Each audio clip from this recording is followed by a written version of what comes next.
রায়হান গাজী লিখেছেন, একজন মুসলিম কি পুজোর চাঁদা দিতে পারে? না ভাই, একজন মুসলিম পুজোর চাঁদা দিতে পারেন না। আমাদের খুব ভালো করে মনে রাখা উচিত যে পুজো একটি উপাসনা, এটা হিন্দু ধর্মের ভাই বোনরা করে থাকেন, তারা তাদের ধর্মীয় স্বাধীনতার জায়গা থেকে করে থাকেন, সেটি একান্ত তাদের বিষয়। কিন্তু আমরা তাদের সেই পুজোতে সহযোগিতা করার মানে হলো আমি তার সে পুজোকে বিশ্বাস করছি।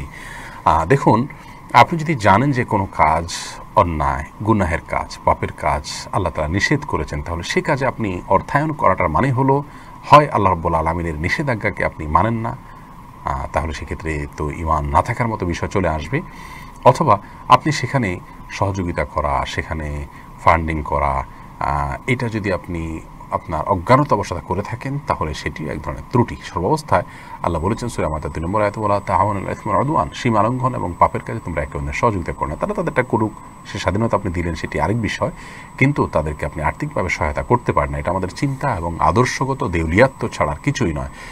মুসলমানদের সাধারণত ধর্মীয় প্রতিষ্ঠান নির্মাণ কিংবা উৎসবে অন্য ধর্মের মানুষদের সহায়তা আমি যতটুকু জানি কামনা করা হয় না, সাহায্য চাওয়া হয় না। সেক্ষেত্রে হিন্দু ভাই বোনদের ধর্মীয় উৎসবটা করুন এবং নির্বিঘ্নে করুন, তাদের বিষয়টি তারা তাদের রবের সাথে বোঝাপড়া করবেন। কিন্তু আমরা সেখানে যেমন বাধা দিব না, সেটাকে যেমন আমরা বাধাগ্রস্ত করব না, আপনার একইভাবে সেখানে আমরা আর্থিকভাবে ফান্ডিংও করতে পারি না। অনেক ব্যবসায়ীরা আপনার এ জাতীয় অনুষ্ঠান উপলক্ষে তোরণ নির্মাণ করে থাকেন এবং ফান্ডিং করে থাকেন। এগুলো আসলে গুনাহের কারণ। আল্লাহ তাআলা আমাদেরকে বোঝার তৌফিক দান করুন। কারণ আপনি অন্যায় জানতে পেরেও সেটাতে আপনি ফান্ডিং করছেন, নিশ্চয়ই আপনার বিশ্বাসের দুর্বলতা আছে, আর না হলে আপনি অন্যায় করছেন, গুনাহ করছেন জেনেও।